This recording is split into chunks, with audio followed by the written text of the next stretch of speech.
Muy buenos días, queridos hermanos, hermanas. ¿Cómo están? ¿Todo bien? ¿Están con ánimo, con gozo, con salud? También es muy importante el tiempo en que estamos viviendo. Hay familiares, amigos que están en este momento en duelo, con tristeza. Hay familia y aún miembros de nuestra iglesia que están en reposo.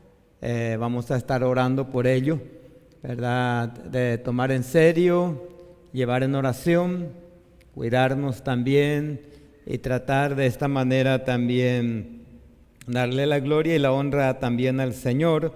Él nos promete también de que cuidará de sus hijos. Y nosotros también ponemos nuestra fe, nuestra confianza en Él. Así que en esta mañana queremos compartir la palabra de Dios en el Antiguo Testamento, el libro de Isaías capítulo 62. Isaías capítulo 62, el versículo 10, 11. Es lo que vamos a hablar.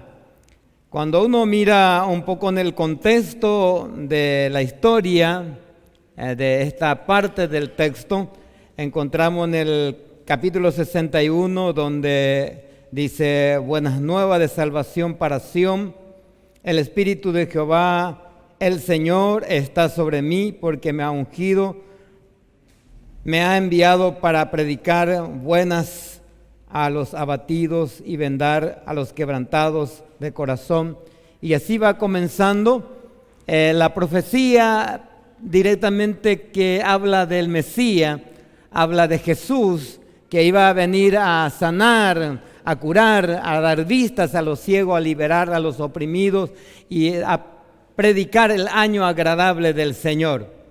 Y en el capítulo 62 también sigue todavía con esa misma enseñanza donde dice: por el amor de Sión no callaré, el amor de Jerusalén no descansaré, hasta que salga como resplandor su justicia y su salvación se encienda como una antorcha. Y va pronunciando el advenimiento de un Señor, de un Salvador que vino para dar vida y vida en abundancia. Así que en ese contexto, mirando un poco, vemos en la historia, y en el versículo 10, 11, dice: pasad por las puertas, barred el camino al pueblo, allanad las calzadas, quitad las piedras, alzad el pendón a los pueblos. Y he aquí que Jehová hizo oír hasta lo último de la tierra. Decid a las hijas de Sión: he aquí viene tu Salvador, he aquí su recompensa con él, y delante de él sus obras. En otra versión, en la Biblia latinoamericana, dice en el versículo 10, a continuación continúa Isaías diciendo: habitantes de Jerusalén, salgan por los portones de la ciudad, preparen un camino para el pueblo, háganlo con cuidado, quítenle las piedras y pongan señales que sirvan de guía a las naciones. Sí.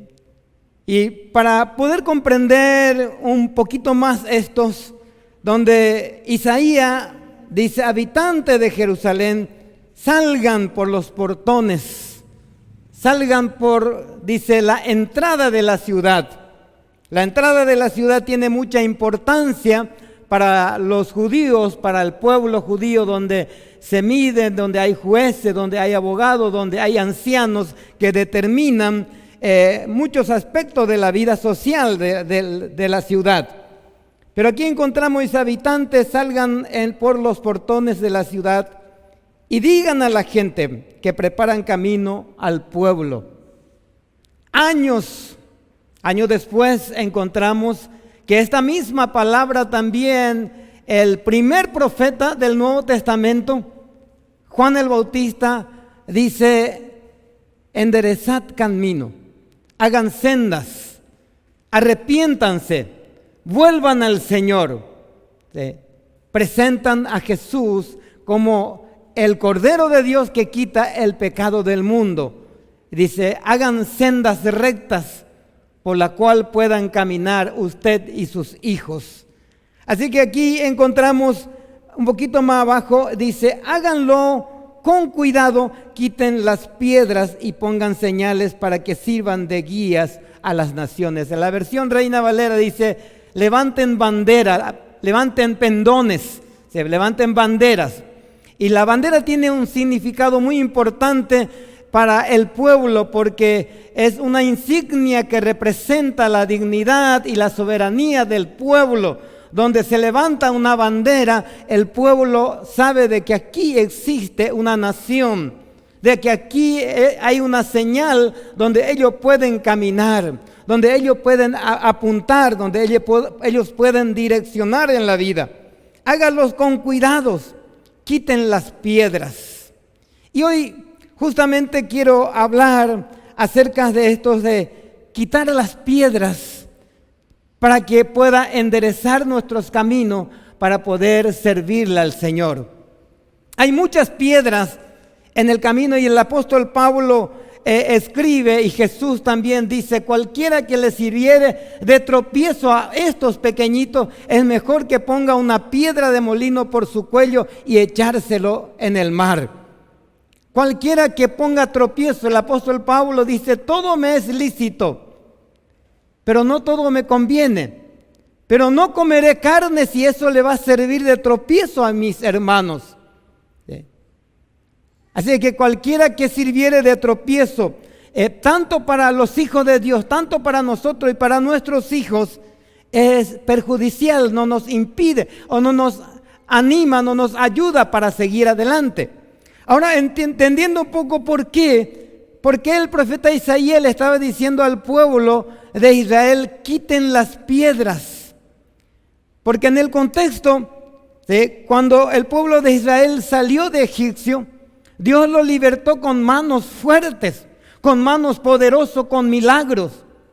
Para la determinación de su liberación ocurrió 10 milagros instantáneos, o sea que en forma seguido, secuencial. Y en todos estos el pueblo se quedaba admirado. La nación Israel, los judíos, los israelitas, el pueblo de Dios se quedaban admirados por la obra poderosa de Dios. Cómo convertía el río en sangre, ¿sí?, y cómo convertían ranas y plagas que venían sobre los egipcios y a ellos no le tocaban. Y al final la muerte de los primogénitos de los egipcios, tampoco a ellos le tocaban estos. Y cuando llegaron al Mar Rojo para cruzar, Dios le dijo a Moisés: extienda tu vara y el pueblo pasará por tierra seca. Todos estos milagros ellos venían viendo cuando Moisés simplemente con el toque de su vara se convertía una roca, de una roca salía agua cristalina, agua potable. Venían viendo cómo Dios le defendía de sus enemigos. Venían viendo poderosos milagros que Dios hacían a favor del pueblo para que ellos puedan llegar a la tierra prometida que Dios le había entregado a ellos y a las descendencias de ellos. Pero aún así, el pueblo, al salir de egipcios, trajeron dioses extraños, trajeron ídolos escondidos entre sus mochilas, entre sus enseres, traían ídolos de los egipcios y entraban a adorar a Dios en tiempo donde se adoraban a Dios, pero en su hora tranquila, en su tiempo libre, ellos quitaban sus dioses de egipcios y se postraban y adoraban a esos ídolos. Así que ahí vemos justamente que Dios vio el corazón del pueblo, que no era puro, que no era limpio, que estaba claudicando entre dos caminos. Amaba a los dioses de los egipcios y muchos de ellos eran dioses crueles, dioses criminales, donde exigían a sus servidores, a sus sacerdotes y a sus seguidores a ofrecerles sacrificios sacrificios humanos. Sacrificaban niños a esos dioses. Y esos dioses, esos ídolos, también el pueblo de Israel trajeron entre sus cosas. Y a escondida seguían adorando a esos dioses.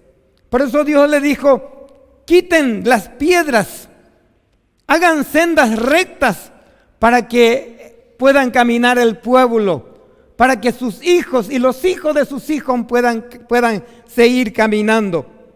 Así que, mirando un poco en este contexto, en esta enseñanza, podríamos ver un poco algunos textos más que no solamente en el Antiguo Testamento, sino que también en el Nuevo Testamento.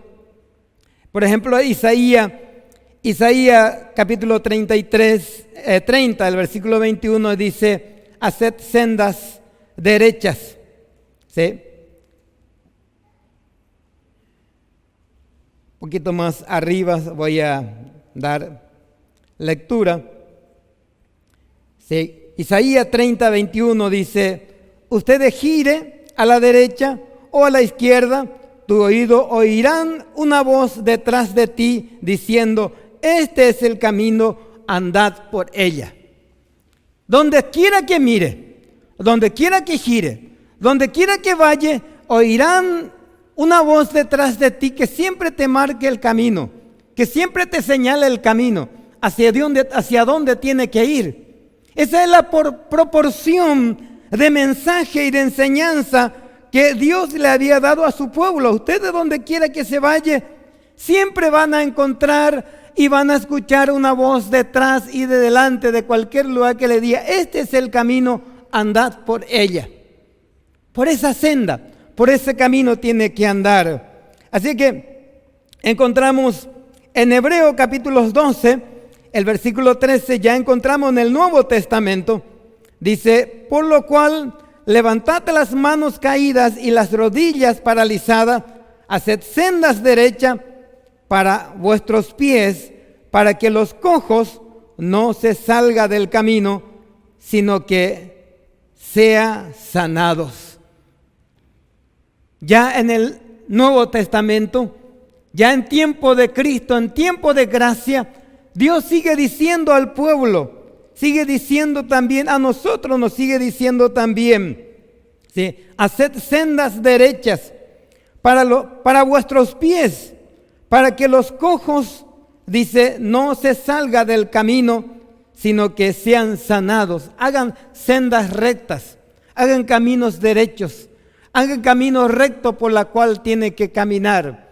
Tal vez muchos de nosotros podríamos decir: bueno, yo ando rectamente, ¿sí? Yo estoy caminando rectamente, no estoy caminando, no estoy claudicando.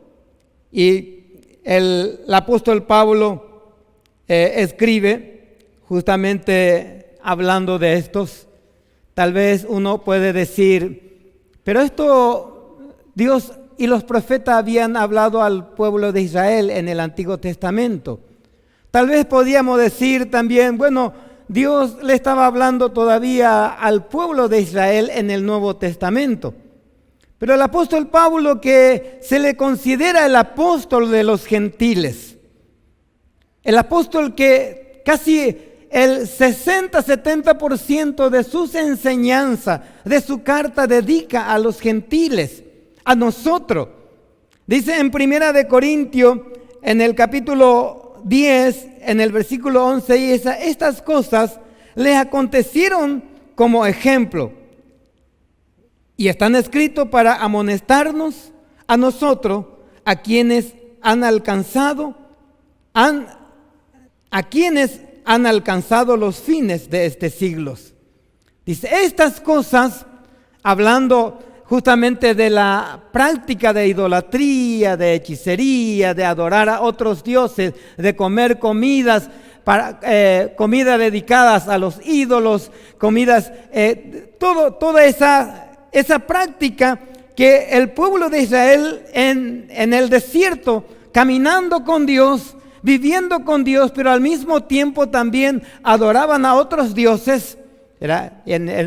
Encontramos aún, no solamente en el desierto, sino cuando ya estaba establecido en la tierra prometida, donde Elías, justamente en el Primera de Reyes capítulo 18, dice, ¿hasta cuándo claudicaréis en dos caminos? Si Jehová es Dios, seguidle; si Baal es Dios, seguidle.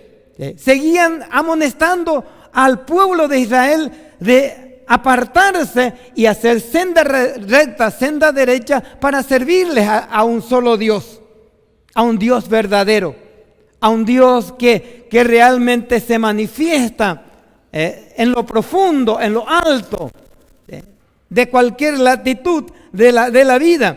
Así que aquí encontramos que el apóstol Pablo dice, estas cosas acontecieron como ejemplo y están escritos para amonestarnos a nosotros que alcanzamos el fin de este siglo, este tiempo. Que no seamos fornicarios como ellos, que no seamos idólatras como ellos, que no seamos claudicantes como ellos, sino que podamos marcar, hacer sendas rectas, sendas derechas y caminar rectamente delante de Él. Así que esta mañana yo quiero traer algunas piedras que podríamos nosotros quitar de nuestra vida, piedras que debemos quitar para que realmente podamos dejar señales para nuestra posteridad, para lo que vienen después. Poner una bandera. ¿Sí? Esta semana el hermano Freddy me estaba haciendo recordar, dice, en el año 2014 habíamos puesto como lema del año las 7 banderolas. ¿Sí? Las 7 banderolas donde hemos dedicado justamente la obediencia, la fe, el fluir del Espíritu Santo, de permitir que la obra evangelística pueda correr, que seamos manos de Dios aquí en la tierra.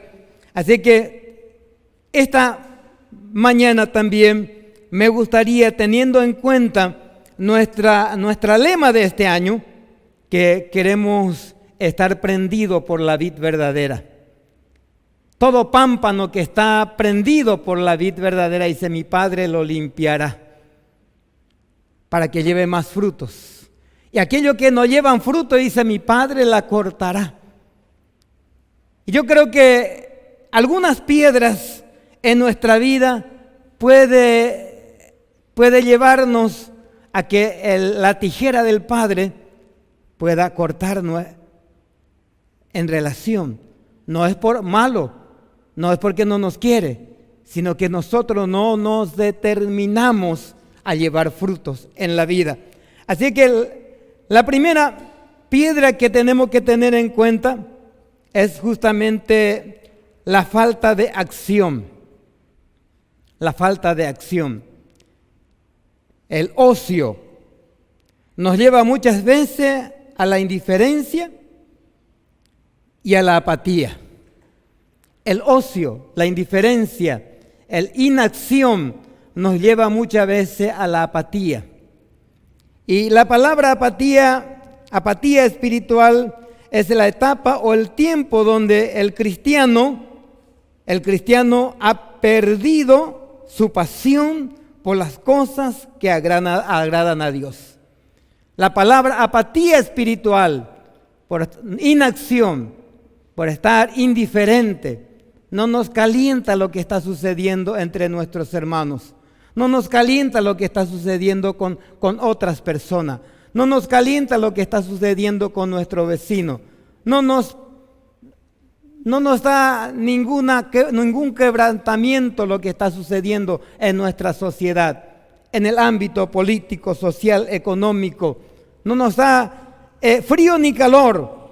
Esa es la apatía espiritual, dice, es la etapa o el tiempo donde el cristiano ha perdido su pasión por las cosas que agradan a Dios. Dice, soltándose al desinterés de las cosas meramente espiritual. Por ejemplo, apasionarse por la lectura de la Sagrada Escritura. Leer no solamente para cumplir con nuestra conciencia, sino leer como para poder entenderlos y aplicarlos en nuestras vidas. Apasionarnos en la Sagrada Escritura, leer como para entender, aplicar y explicar a otras personas. Sí, así que orar, la palabra orar es hablar con Dios. Cuando hablamos con hermanos, con personas, y dice, sí, yo oro. Pero ¿cuántos tiempos? ¿Cuál es el tiempo que está orando a Dios? No me estoy refiriendo a cantidad, sino cuál es el tiempo de calidad que le da para conversar con Dios. Bien. Cualquier persona, ya sea el intendente o el gobernador, nos llama y nos dice, Juan Manuel, quiero visitarte. ¿Qué día puedo ir a visitarte? Sí. Y bueno, yo miro mi agenda y digo, bueno, tal vez mañana a esta hora puede venir, si quiero conversar contigo. Entonces concretamos un tiempo, porque es probable que su conversación, es probable que lo que quiere decirme tiene relevancia, tiene algo importante. Y yo también le doy importancia porque es una autoridad que quiere hablar conmigo. O cualquiera de los hermanos dice, pastor, quiero hablar contigo. ¿A qué hora te encuentro en tu oficina? Y marcamos el tiempo porque es probable que esa persona, ese hermano, tiene algo que decirme, algo importante que decirme. Así que cuando hablamos con Dios, cuando oramos a Dios, debemos tener tiempos, calidad de tiempo para poder conversar. Porque orar no es simplemente el lanzar palabras o tirar palabras de peticiones a Dios, sino que también tener el tiempo de escuchar. ¿Qué quiere decirme, Señor? ¿Qué quiere enseñarme? ¿Cómo tengo que hacer? ¿Cómo tengo que hacer con el esposo? ¿Qué tengo que hacer con la esposa? ¿Qué tengo que hacer con mis hijos? Dame respuesta, Señor. Sé que tomar el tiempo realmente para orar. Sé que todo esto, en muchos momentos vemos de que la persona que está con una apatía espiritual no tiene mucha importancia la oración y el orar junto con los hermanos.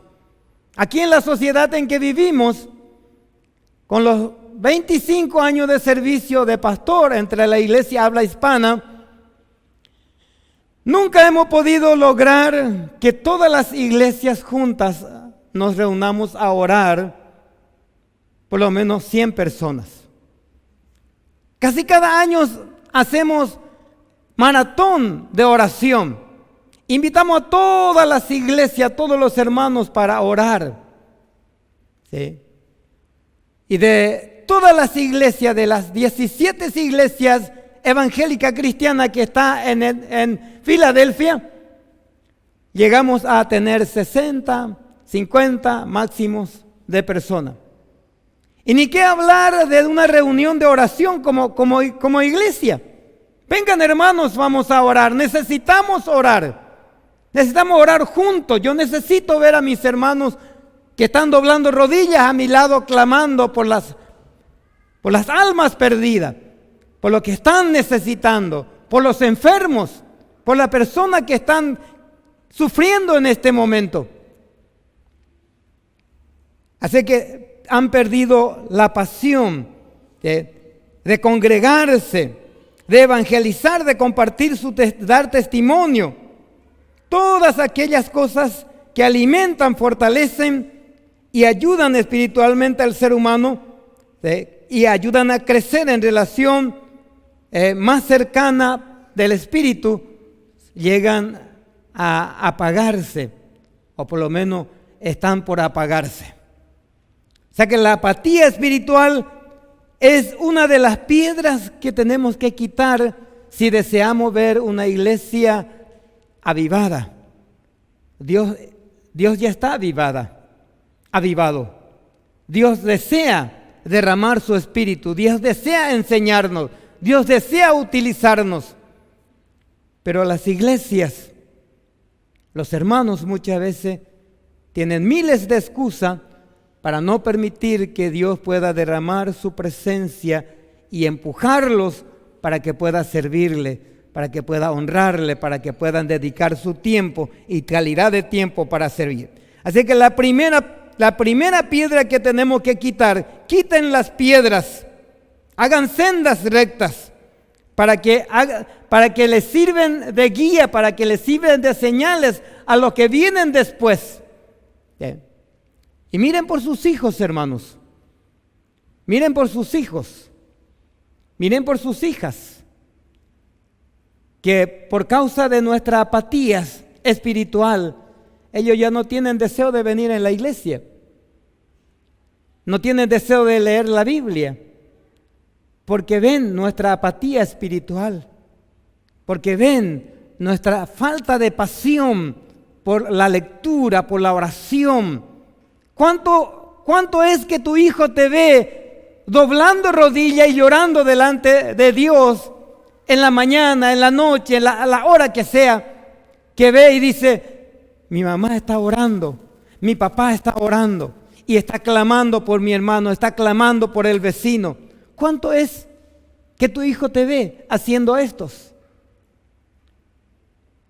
Entonces necesitamos, hermanos, así como el pueblo de Israel también, ellos venían siendo guiados por Dios, protegidos por Dios, enseñados por Dios. Tenían profetas, apóstoles, guiadores por el camino. Y en el pueblo habían profetas pero ellos tenían una apatía espiritual. No le importaba nada o mucho lo que Dios está haciendo. La segunda piedra que debemos quitar es justamente la incredulidad. Y estuve mirando un poco qué es la incredulidad, cómo afecta nuestra vida. Y en primer lugar, la incredulidad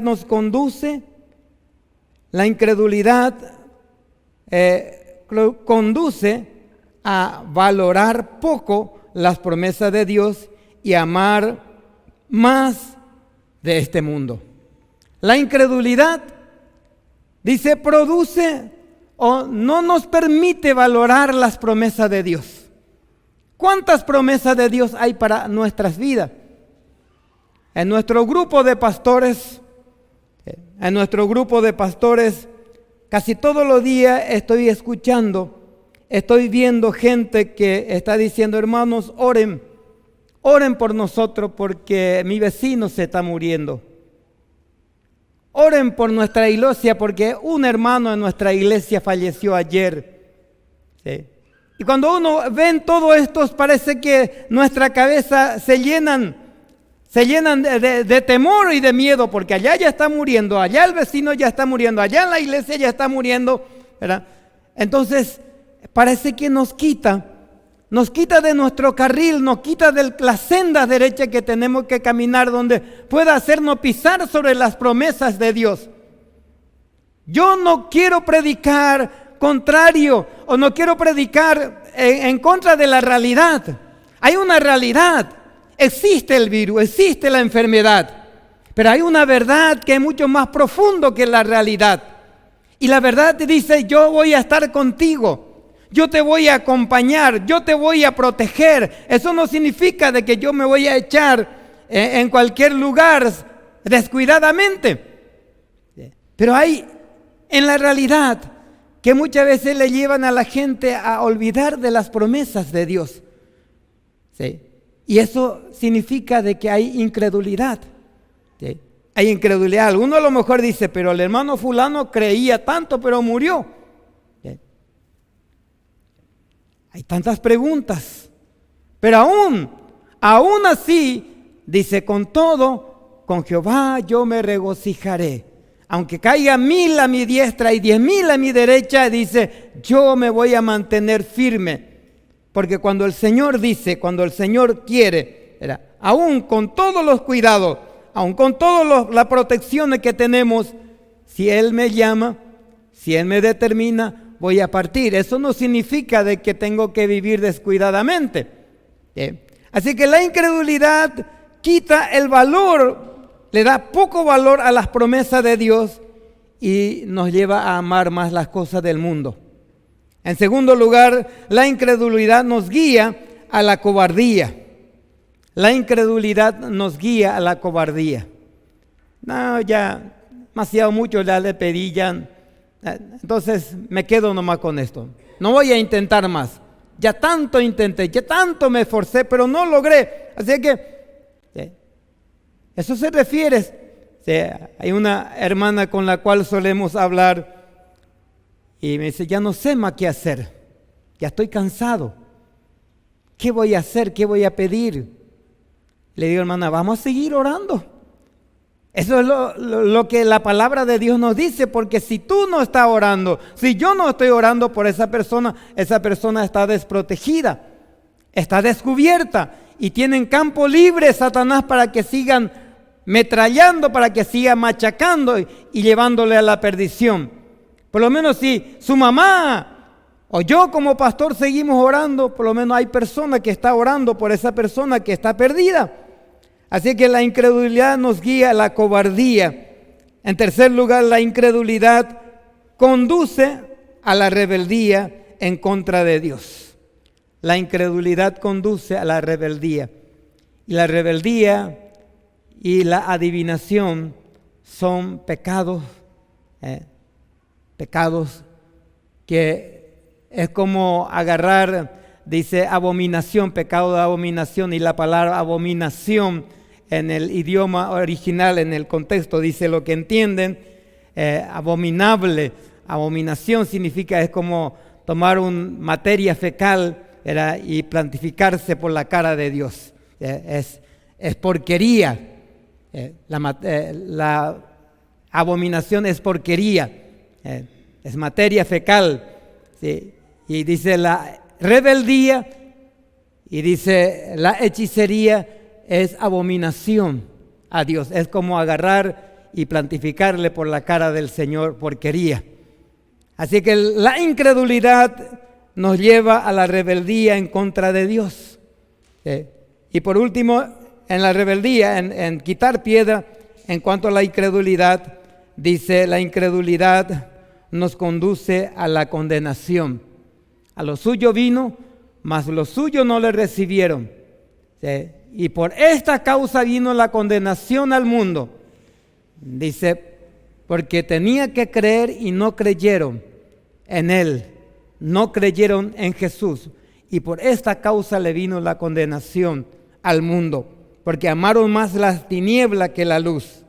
Así que, teniendo en cuenta cuáles son las piedras que tenemos que quitar, en primer lugar, entonces, la falta de acción. Hay que accionar. Cuando Dios ordena, tenemos que hacer. Cuando Dios pide, tenemos que hacer. Tenemos que motivarnos, ayudarnos a apasionar por la palabra, por la oración, por la evangelización, compartir nuestro testimonio, ¿sí? Que nos ayuda a crecer en la vida. En segundo lugar, quitar las piedras de la incredulidad. Y la incredulidad ya expliqué, que quita el valor de las promesas, ¿verdad? Y nos lleva más a amar el mundo, ¿verdad? Y en tercer lugar, piedra que tenemos que quitar justamente es la iniquidad. Y la palabra iniquidad, dice la iniquidad es maldad, impiedad o culpa. Su gravedad está por encima del pecado como tal. Y es una ofensa contra Dios, fundada en el desconocimiento o en el rechazo de las palabras, de las leyes de Dios. ¿Sí? La iniquidad, la palabra iniquidad encontramos son consecuencias. Las iniquidad la consecuencia del pecado de nuestros antepasados. Sí, iniquidad son prácticas que nuestros antepasados, sin conocer a Dios o después de haber conocido a Dios, sigue practicando. Hace como 5 años atrás, mi mamá vivía con una familia mía, y esa familia mía son idólatras. Y mi mamá es una cristiana, es un creyente. Y aun cuando ya está anciana, ella ama a Dios y desea servirles a Dios. Pero ya que está en la casa de este pariente mía, y ahí por su puerta le pone una imagen de un santo. Y en la cabecera de su cama le pone otro santo. Y ella por la puerta de su ropero le pone otro santo, otra imagen. Y por la cabecera de su cama le pone un enorme rosario, ¿verdad? Y después de un año, mi mamá se confundió. Estaba con una grande confusión. Sí. Aunque ella amaba a Dios en su corazón, pero comenzaba a practicar con ellos también el rosario, el rezo, novenarios, repetían la misma cosa que ellos, ¿verdad? Y comenzó a enfermarse. Se enfermaba gravemente. Por la gracia de Dios, mi hermano me dice, ya no sé más qué voy a hacer con nuestra mamá. Cada día se vuelve rebelde, se vuelve insoportable. ¿Será que puede venir a llevar? Me fui a traerla para cortar la historia. Me fui a traerlos, ¿verdad? Con un ay, hasta que lleguemos en casa, ¿verdad? Sus pies estaban hinchados, no se podía parar, no se podía, ya no sabíamos qué hacer con ella. Y cuando llegué en casa, preparamos para su pieza y comencé a revisar todas sus cosas. Quité algunas imágenes, ¿verdad? Y algunas oraciones que ella ya comenzaba a repetir. Pero había algo que guardó profundamente, era un rosario. ¿Sí? Y casi no podíamos más entendernos. Cada vez que llegamos, cuando hablamos, había un choque eléctrico ahí, una pelea. Y comencé a orar a Dios y le dije, Señor, ¿qué es lo que está pasando con esta hermana nuestra? Y comencé a orar, y un día, mientras que ella se estaba bañando, yo entré en su ropero y comencé a quitar todo lo que hay. Y encontré ahí un catecismo, encontré ahí algunas oraciones que ella a escondidas sigue leyendo y practicando, y encontré el rosario y junté todo en un lugar, y cuando ella entró comencé a hablar con ellas. Bien. Y para cortar la historia, hermanos, ella se sacudió, no quiso aceptar, pero le dije, en mi casa esto no puede estar, porque esto es una abominación para Dios. Esto es, Dios condena la práctica de idolatría, Dios condena adorar a las imágenes, Dios condena las falsas repeticiones de oración. Dios nos enseña cómo tenemos que hacer. Y mientras que viva acá en mi casa, por lo menos esto no vas a usar, y yo voy a quitar estos de aquí. Y quité. Y quiero decirles, hermanos, de que en menos de una semana ella se deshinchó. Ella cambió su manera de pensar. Había un espíritu que perturbaba su vida, que no le dejaba dormir, que no le dejaba amar, que no le dejaba vivir tranquila. Vivía una vida de tormento prácticamente. Así que, hermanos, la iniquidad, esas son iniquidad que hemos traído de nuestros antepasados. Ellos lo hicieron y nosotros sin pensarlos lo volvemos a hacer también. Lo repetimos porque ellos lo hacían, nuestros antepasados, nuestros abuelos, nuestras abuelas lo hacían. Aborrecían, decían que ama a Dios, pero sin embargo adoran a imágenes, creaciones de manos de hombre, con la cual, y como dice en Ezequiel, hacen asado, cocina con la leña y con el resto de la leña hacen una imagen, lo forra con oro y con plata y lo clava con clavo y se arrodilla y le adora y diciéndole a esa imagen construida por sus manos: tú eres mi Dios. Y esa es abominación, es un pecado de abominación, de iniquidad para lo que hacen. Así que la iniquidad puede ser, mis amados hermanos, una práctica que aún para aquellos que tal vez han salido de una religión tradicional, que lo siguen practicando ahí en su corazón, lo tienen todavía ahí en su corazón. Así que aquí encontramos que la iniquidad es una maldad, es una, dice, impiedad o culpa. Dice que la gravedad está por encima del pecado. Como tal, es una ofensa contra Dios, fundada en desconocimiento y por otro lado en rechazar los mandamientos, de donde Dios dice justamente al pueblo: yo soy Jehová tu Dios. Jehová Dios es uno, y no te inclinarás a otros dioses, solamente ante tu Dios la honrará y la servirá, y a nadie más. Pero aún así, el pueblo, teniendo ese mandamiento, se arrodillan, se postran, claman, piden a otros dioses falsos, pidiéndole que puedas hacer obras en su vida. Y eso sucede ya allá en el jardín de Edén, cuando el hombre perdió su autoridad. Dios le dio la autoridad para que él pueda cogobernar con Dios. Pero el hombre perdió esa autoridad desobedeciendo a Dios, dejando sus mandamientos de lado y entregando su autoridad al diablo, al demonio, a Satanás. Y desde aquel entonces esa autoridad, el hombre que ha dejado al enemigo, vino Jesucristo a rescatar, y cuando estamos con Él justamente nos devuelve esa autoridad, nos pone nuevamente en la posición. Así que deberíamos ver, hermanos, algunas listas de maldiciones, de iniquidades que a lo mejor de alguna manera lo traemos en nuestra casa. Debería orar y decirle: Señor, ¿qué iniquidad, Señor, hay dentro de mi casa que yo estoy practicando, que yo estoy viviendo? De alguna manera hay costumbre, hay práctica de nuestros antepasados. Mi abuela lo hacía así, mi mamá lo hacía así, yo sigo haciendo así. Y es una iniquidad, ¿sí?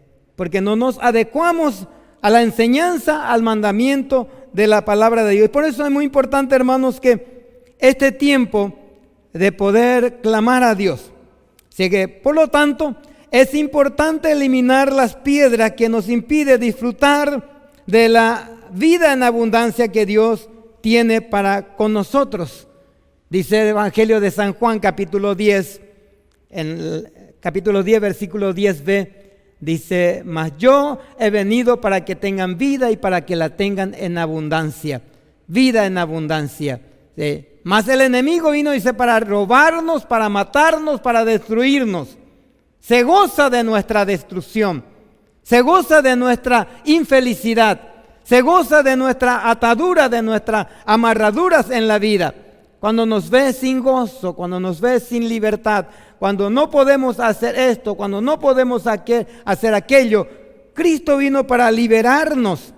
¿Sí? El Espíritu del Señor está sobre mí por cuanto me ha ungido para liberar a los oprimidos por el diablo, para sanar, dar vistas a los ciegos. ¿Sí? Así que Él vino para darnos libertad, para quitarnos de iniquidades. Y deberíamos, hermanos, orar al Señor, clamar al Señor para que nos ayude a quitar algunas piedras que sirven de tropiezo para nosotros y para nuestros hijos.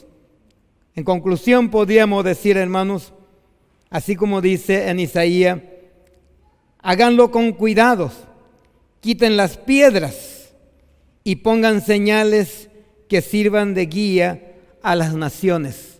En primer lugar, dice, hágalo con cuidado, quiten las piedras, limpien su camino, para que sus hijos, sus nietos y su tataranieto puedan decir, mi abuelo caminaba por este camino, y yo me gozo, estoy libre y estoy agradecido a Dios que este hombre, que esta mujer se había plantado y había determinado de servir solamente a Dios y a nadie más.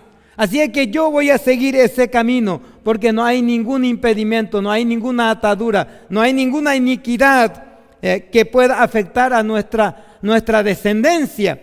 Así que la iniquidad, quitar esas piedras en nuestras vidas. Así que hágalo con cuidado, quiten las piedras. Y dice la segunda parte, y pongan señales que sirvan de guía a las naciones. Hechos capítulo 1, el versículo, creo que versículo 8 dice, recibiréis poder cuando haya venido sobre vosotros el Espíritu Santo y me seréis testigo. ¿Dónde? ¿Dónde? En Jerusalén. Jerusalén es nuestra casa, es nuestra familia. ¿Sí?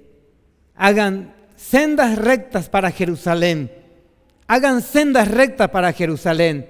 Hagan sendas rectas, caminos rectos. Quiten las piedras para tu Jerusalén, para tus hijos, para ti mismo, para tu familia, para los que están cerca tuyo. ¿Sí? Serán testigos en Jerusalén, en Samaria, en Judea y hasta los últimos de la tierra. Así que pues, primeramente hagamos sendas rectas para nuestro Jerusalén. Quitemos las piedras. ¿Sí? Así que dice, hagan señales, pongan señales que sirvan de guía para las naciones. Dios nos ha llamado, hermanos, como iglesia, para dar testimonio, para marcar las diferencias, para poder decir, este es el camino, andad por ella. Este es el camino, por este tenemos que caminar. No hay nada, no hay nadie en el mundo que puede desviarnos del camino que Dios nos ha puesto, a que Dios nos ha llamado un día. Y ahí donde estamos podemos marcar como un policía de tránsito, este es el camino, aquí tenés que andar. Este es el camino, andad por ella, porque yo estoy caminando por este camino. Así que dice en Isaías 30, 21, este es el camino, andad por ella. Haced sendas derechas para que vuestros pies, para vuestros pies, y para que los cojos no se salga del camino, sino que sean sanados. Ese es el llamado que tenemos, hermanos. Quitar las piedras y poner señales para que otros puedan caminar por estos caminos, en sendas rectas, en sendas derechas. A eso hemos sido llamados como familia de fe. Y por último, encontramos la palabra de recomendación del apóstol Pablo, Hebreos capítulo 4, 16.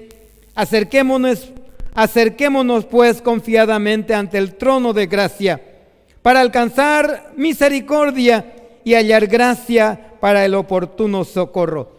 Si toda tu vida en este tiempo, hasta este tiempo, te parece que está andando entre caminos pedregosos, que siempre anda de tumbo en tumbo, de caída y levantadas. Este es el tiempo, hermanos y hermanas, de que pueda tomar la determinación de quitar estas piedras de tu vida, la iniquidad, la incredulidad, la falta de acción, ¿sí? Justamente la apatía espiritual de decir, esto yo voy a determinar y quitar de mi vida. Y acerquémonos, dice, de todo corazón, con toda confianza ante el trono de gracia, para encontrar misericordia y hallar gracia en el momento oportuno para mí.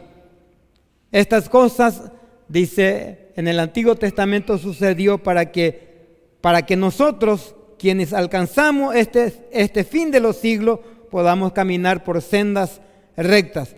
Procuremos, pues, de entrar en aquel reposo para que ninguno caiga en semejante ejemplo de desobediencia. Hebreos capítulo 4, el versículo 11. Dice, procuremos pues de andar por esta senda, procuremos pues de andar por este camino, procuremos pues de entrar en el reposo que el cual es Jesucristo.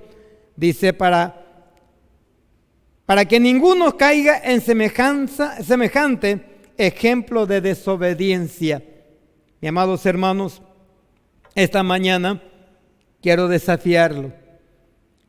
Quiero decirte que nuestro Dios celoso, amoroso, tierno, un Padre que cuida, un Padre que desea que nuestro amor, que nuestro corazón pueda palpitar por Él, desearlo de todo corazón, apasionarlos por Él, apasionarnos de su palabra, apasionarnos de las obras que nos ha encomendado. Este mismo Dios que habló en el Antiguo Testamento, habló en tiempo de Jesús, hoy nos ha hablado también a nosotros. Que quitemos las piedras que nos impide caminar, nos impide correr, y que podamos permitir realmente que el Espíritu Santo pueda fluir a través de nosotros para que podamos llevar frutos dignos al Rey. Frutos dignos al Rey. El año 2020-21, años de buenos frutos al Rey. Años de buenos frutos al Rey. Así que determinémonos, hermanos, a llevar frutos al Rey. ¿Quiere ponerse de pie conmigo?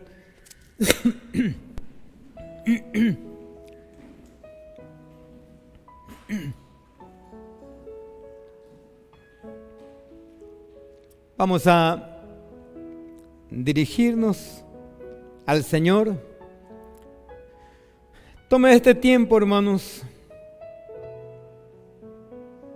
Creo que ese es el momento, la situación en que estamos viviendo, la situación, todos estos que lo tenemos en nuestro alrededor, tal vez nuestra familia, tal vez nuestros seres queridos.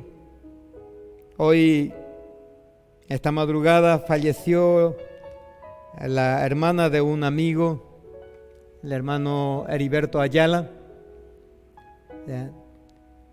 nuestro amigo, nuestros hermanos. Y hay otras personas que también están pasando por momentos difíciles, tal vez la pérdida de un ser querido. Y no podemos nosotros, hermanos, cerrar nuestro corazón y sentirnos ajenos al dolor, al sufrimiento de otras personas. Tal vez no estamos pasando nosotros estos, pero quién sabe. No lo digo para infundir temor en la vida de ustedes, sino más bien de infundirle aliento, fe, pasión por Cristo Jesús, y permitir que el Espíritu Santo pueda hablarnos para que estemos donde estemos, hermano, en el día, en la semana, podamos elevar nuestra oración y escribir un mensaje o llamar a la persona y decirle: estamos contigo, sentimos y deseamos que el Señor te abrace, que el Señor te dé el aliento. Sí. Hay familias de nuestra iglesia que están en reposo ahora. Hoy, esta mañana me escribieron, no sé, no digo, ¿verdad?, que es del COVID, ¿verdad?, pero simplemente están de reposo, ¿verdad? Y pedimos por ellos en oración. Hay hermanos que están orando al Señor, y quiero también pedirle que oremos por esa familia. Tenemos nuestro hermano Reinier, el cubano, quiere traer a su esposa, quiere traer a sus hijos aquí. Está tratando de completar los documentos, la documentación, para que pueda tener una salida legal. Y es difícil, hermanos, salir de Cuba. Ahí tenemos un hermano colombiano que también nos visita y está casi la misma situación, su familia está ahí. Y son sensaciones que no podemos estar ajenos, hermanos. No podemos estar ajenos, que tenemos que clamar, porque tenemos la promesa de Dios, tenemos un Dios todopoderoso, un Dios grande. Yo quiero orar con ustedes. Sí. Yo no sé cómo amaneciste, ni cuál es el motivo, o cuál es el momento, o la situación.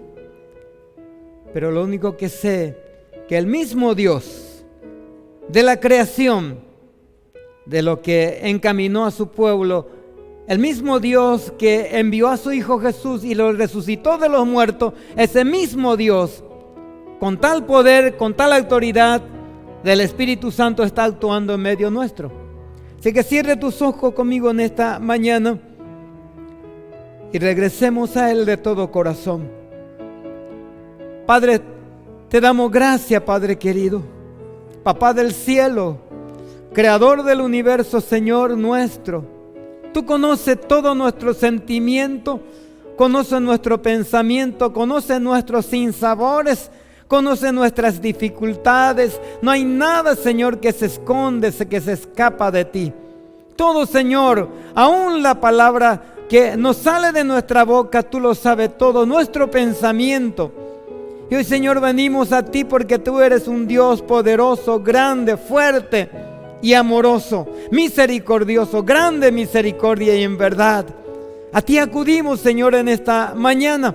Quiero agradecerte, Señor, por el tiempo de compartir tu palabra. Quiero pedirte, Señor, si hay hermanos, hermanas, Señor, que han luchado en este tiempo y hasta este tiempo, Señor, con tropezar, con caída, con levantada. Señor, no puede adelantarse, no puede seguir adelante porque vuelven a caer. Parece que está amarrado, parece que está atado. Señor, hoy yo te pido, Padre, que lo libere. Y que, Señor, así como tú lo has aclarado, Señor, que tenemos que quitar piedras de nuestra vida, de nuestro camino, para que nuestros hijos y los hijos de nuestros hijos puedan caminar en sendas rectas, en sendas de rectitud, para que, Señor, aún los cojos puedan caminar y encontrar sanidad, Señor, dentro de ese camino.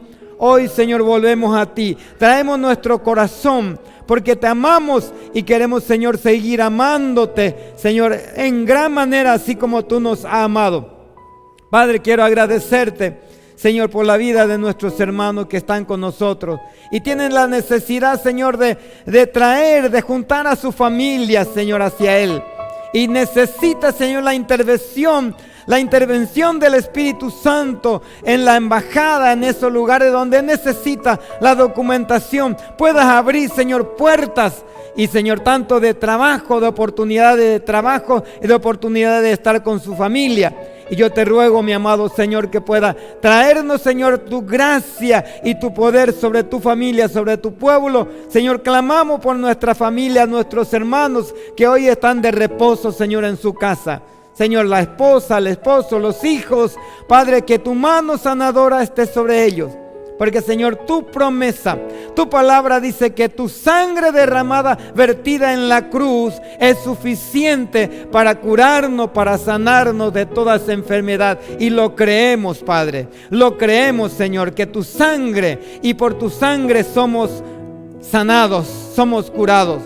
En el nombre de Jesús. Amén y amén. Que el Señor les bendiga.